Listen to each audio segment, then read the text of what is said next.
On my engagement day, my uncle tagged everyone, my family on a beach vacation. Caption: finally together again. My mom's text earlier had said, "We're not feeling up to a party."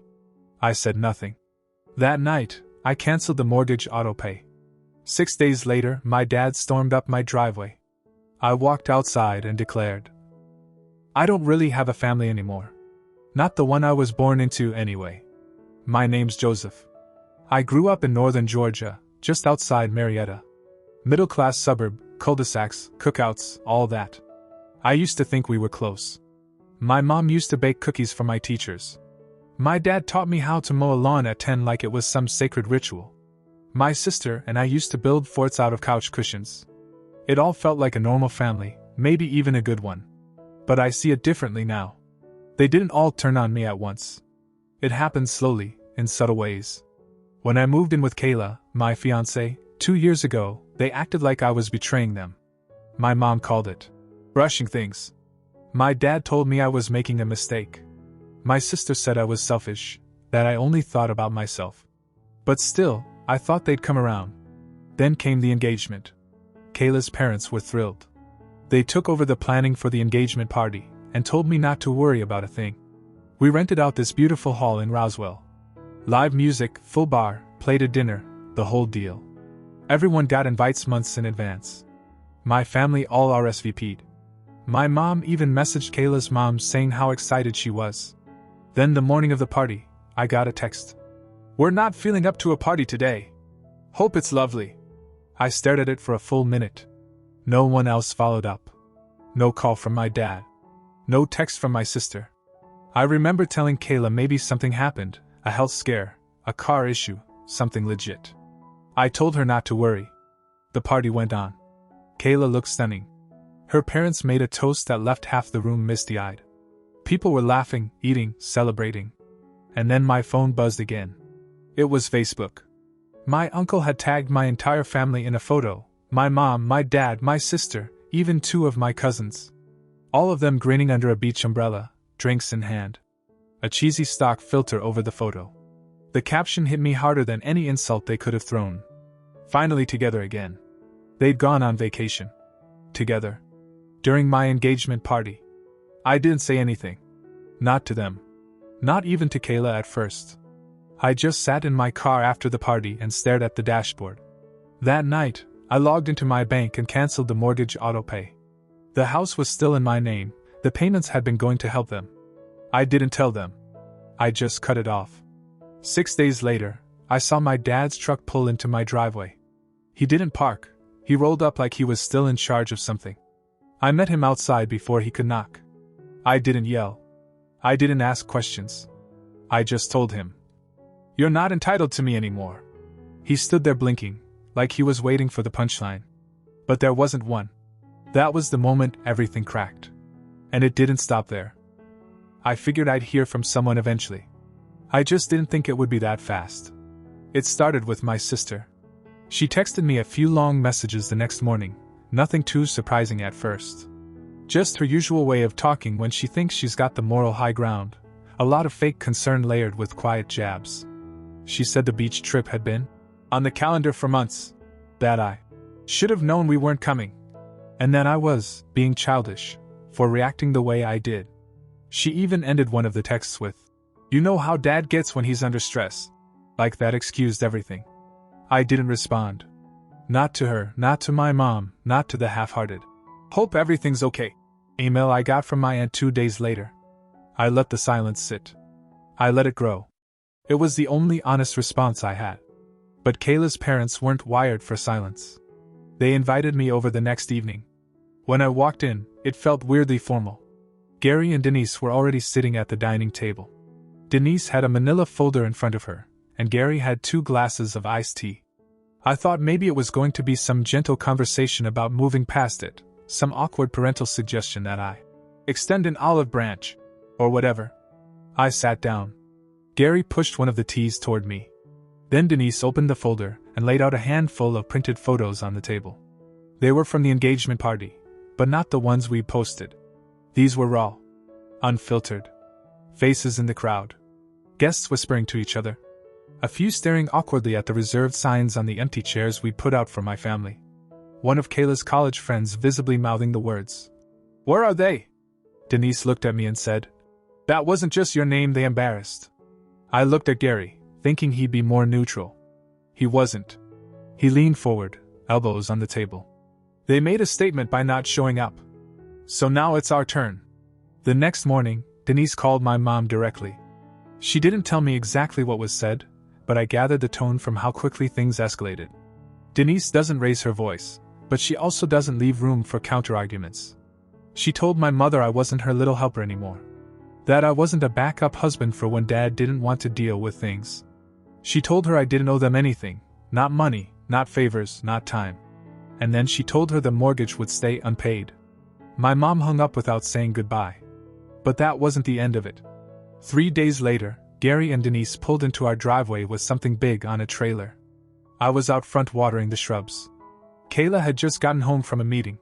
We both turned at the sound of the truck backing in. That's when I saw it. A brand new Cadillac XT6. Midnight blue. Still had the sticker on the side window. Big red bow across the hood like something out of a car commercial. Denise stepped out of the truck and waved at us like it was just another Sunday. Gary unhooked the trailer and said, "You'll need something decent to drive to the wedding venue walkthroughs." I just stood there. I didn't even touch the keys when he handed them to me. Not at first. It wasn't about the car.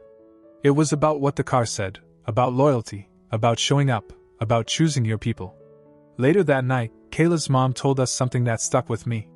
"You don't have to beg anyone to treat you like you matter. Not when you already do." I wish I could say the gesture was private, but it wasn't. We live in a quiet neighborhood.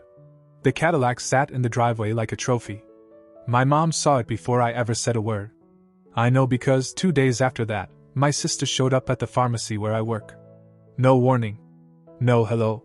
She just marched up to the counter, red-faced, and asked, "Are you really okay taking handouts from Kayla's parents now?"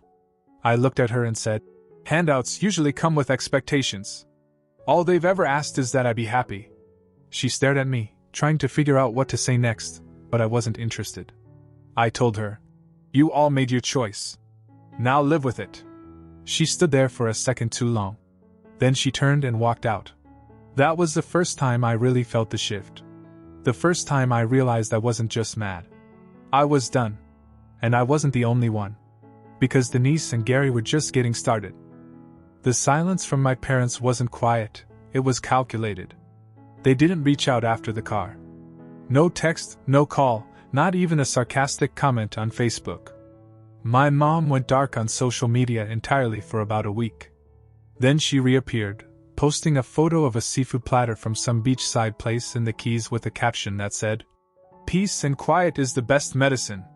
It didn't take a genius to read between the lines. They weren't just ignoring me, they were pretending nothing had happened at all. Meanwhile, Kayla's parents were doing the opposite.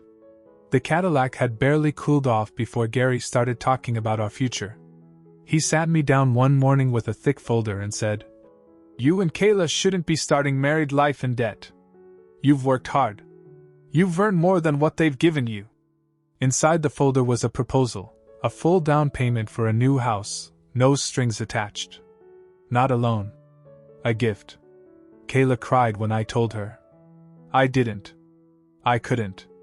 It was like my system had run out of the emotional bandwidth to react. I just kept thinking about how I used to send my parents $600 a month to help with bills. How I paid their property taxes 3 years in a row. How I co-signed the car my sister totaled last summer. And all of that got traded for a beach photo with umbrella drinks and passive-aggressive captions. So when Gary and Denise offered the down payment, I didn't feel guilty. I felt like I'd been rescued from something I hadn't even realized was drowning me. Still, I knew accepting it would pour gasoline on the situation. And sure enough, it didn't take long. 2 weeks after we signed the paperwork for the new house, my parents showed up. Together. No warning. They parked across the street and walked up like nothing was wrong. Kayla answered the door, saw them, and stepped aside without a word. My dad started in right away, asking what this house was, how I'd managed it, who was really paying for it. He didn't ask with curiosity. he asked like he was trying to catch me in a lie. My mom tried a different tactic, saying they were just concerned and wanted to make sure we weren't being taken advantage of. I looked at both of them and asked a single question. When was the last time either of you did something for me without expecting a return? They didn't answer. I asked again. They both stayed quiet. So I said, Kayla's parents show up. That's the difference. Then I walked back into the house and closed the door behind me. That night, my mom posted a long, vague status about losing your children to controlling families, and how some people forget where they come from. My sister liked it. My uncle commented with a Bible verse. I didn't reply. I just kept moving forward. And that's when Denise and Gary decided to really draw a line in the sand. They sat me and Kayla down and told us something we weren't expecting. They were setting up a joint trust for us. Not them. Just us. To start our life, to build something solid, something ours.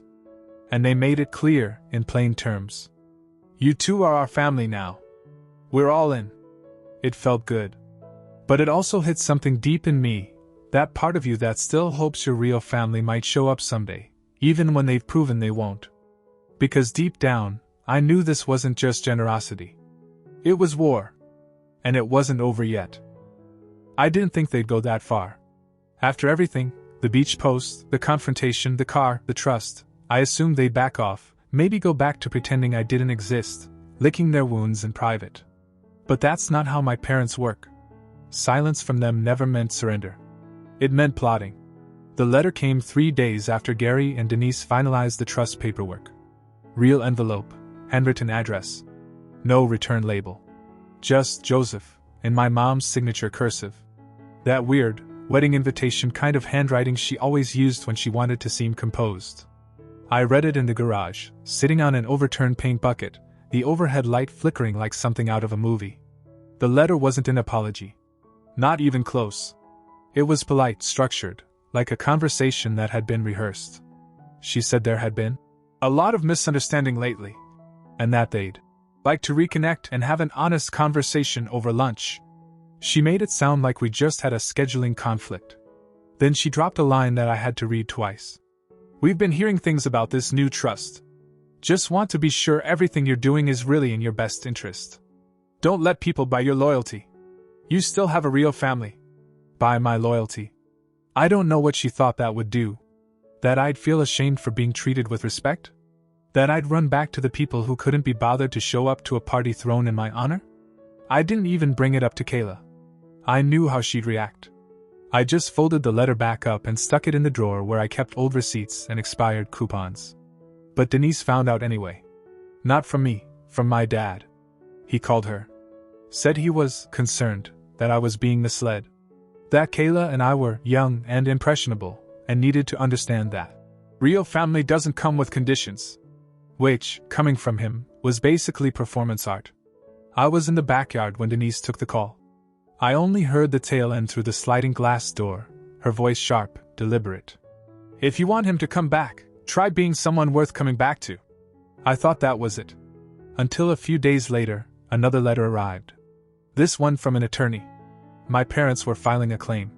A formal demand for repayment, for shared assets and family loans. They listed everything. The down payment I'd gifted them 5 years ago. The car I co-signed for my sister. Even some random kitchen appliances I'd ordered for them when they renovated. They were suing me. Over things they couldn't have paid for without me in the first place. I stood in the kitchen holding the letter, and for the first time in this whole mess, I couldn't laugh. It wasn't even the lawsuit itself, it was the pettiness, the deliberate rewriting of history. They'd taken everything I gave and flipped it into a debt. Kayla didn't say much at first. She just read the letter, then looked up and said, "Good. Let them try." Gary took it even further. He called a lawyer he'd known since college, a sharp, quiet guy who didn't blink twice when we explained the situation. He said we had more than enough for a counterclaim. 2 days later, we filed back, not just to defend, but to collect. Full mortgage reimbursements, unpaid car repairs, and damages for harassment. I thought that might finally shut them up. But my parents weren't out of cards. They'd skipped the engagement party. But they RSVP'd to the wedding. And that's where things took a turn I never saw coming.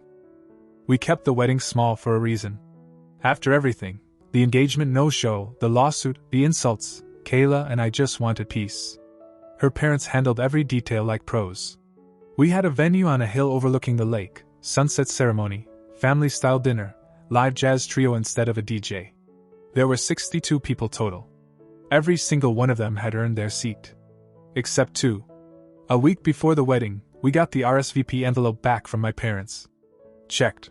Will attend. Nothing else. No note. No call. Just a pair of printed names dropped in the middle of a day that wasn't meant for them. Kayla didn't want them there. Denise wanted them banned. I told her I wanted them to come. Not to reconcile. I wanted them to sit in the back and watch something they had nothing to do with. I wanted them to feel like guests in a world they'd abandoned. Let them feel how far they drifted. And so they came. Late, of course. 5 minutes before the ceremony. They walked in together, like a divorced couple trying to keep up appearances, both in black. Not even subtle. My mom in some high-collar thing that looked like a widow's dress, my dad in a wrinkled sport coat and sunglasses inside. Like he couldn't bear to look at anything clearly.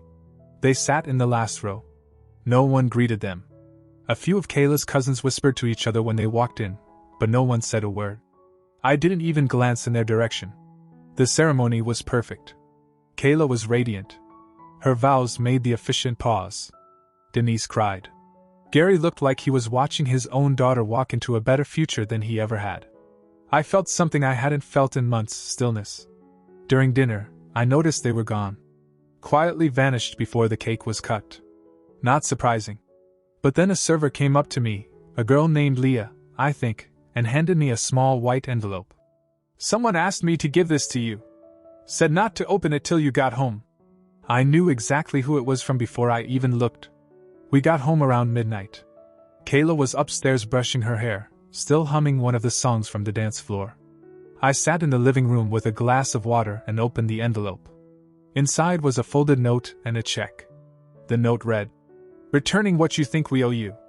We won't be contacting you again." That was it. The check was for $28,000. I stared at it for a long time. My name printed cleanly at the top, the amount written in that stiff, careful handwriting my mom used when she was trying to be emotionless. It wasn't just a number. It was every dollar I'd ever given them. The house payments. The car cosign. The credit card I'd paid off when my dad maxed it out during the pandemic. They'd added it all up. To the cent. And sent it back. I thought I'd feel relieved. Liberated. Like some massive cord had finally been cut. But it didn't feel like that. It felt like a divorce. Like they'd turned our entire relationship into a balance sheet, squared it off, and walked away without so much as a signature. Kayla came downstairs and found me still holding the check. She sat beside me and asked, "What are you going to do with it?" I said I didn't know. Because I didn't. I wasn't mad. Not anymore. Just empty. There's a kind of sadness that comes when you realize someone truly has no interest in fixing what's broken. They'd rather pretend it never cracked in the first place. They didn't just give the money back. They gave me the final word. And somehow, it still felt like losing. But I cashed the check anyway. Because I wasn't going to throw away the only honest thing they'd ever done. And even if I didn't have a family anymore, I had Kayla. I had her parents. I had a new house, a new start. Sometimes, that's what healing looks like. Someone slamming a door. And you deciding not to open it again. After the check cleared, it was like they never existed. Not a word. Not a whisper.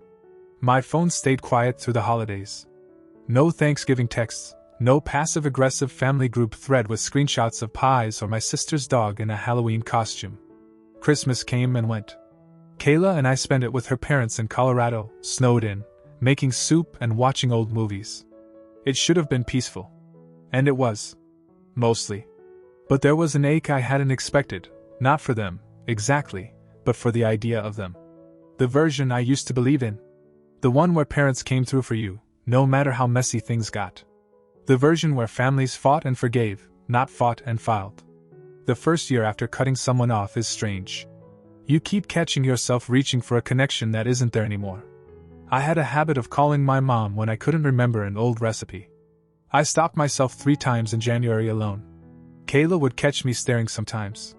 I'd just say I was thinking. Which wasn't a lie, but it wasn't the full truth either. The truth was, I kept waiting for something. Even though the letter had said, "We won't be contacting you again." I half expected my mom to break. She always did eventually. But she didn't this time. And neither did my dad. Then came the moment that sealed it. Kayla's parents invited us to their lake house for Memorial Day. Just a quiet weekend, grill, boats, maybe a couple of friends. We went, stayed in the guest room like always, and the first night, after dinner, Denise brought out something wrapped in tissue paper. She said it was for us. Just because. I opened it and sat there staring at it. It was a key. A real, polished brass house key. "To the lake house," Gary said. "Figured it was time it belonged to more than just us." They were putting the deed in our names. Not right away, they'd still use it for another couple of years, but they wanted us to have it. To pass it on someday. I didn't know what to say. I tried to protest, to tell them it was too much, but Denise just shook her head and said, "You've already earned it, Joseph. You just had the wrong people measuring your worth." That night, while Kayla slept next to me, I lay awake thinking about that key. And the check. And the envelope I never sent back. I could have written something. I could have responded, tried to have the last word. But I didn't. Because silence is also an answer. A few weeks later, I got one more surprise. My sister mailed me a box. No note. Just a cardboard box with 2 of my childhood trophies, a baby photo in a cracked frame, and an old hoodie I'd left behind years ago. Everything else, all the gifts, the furniture, the electronics I'd bought them over the years, they kept. But the sentimental stuff? That got sent back. Kayla opened it and looked at me carefully. I just shrugged and said, "I guess this is their version of closure." And that was the last I heard from any of them. No big fight. No final blowout. Just a quiet, cold ending to something I thought was unbreakable. Now I have a new family. Not perfect. But honest. Present. Generous in ways that aren't measured in money, but in time, in presence, in loyalty that doesn't vanish at the first sign of inconvenience. It's a strange thing, being grateful and grieving at the same time. But I've learned that both can exist in one person. And I've learned to stop mourning what I never really had to begin with.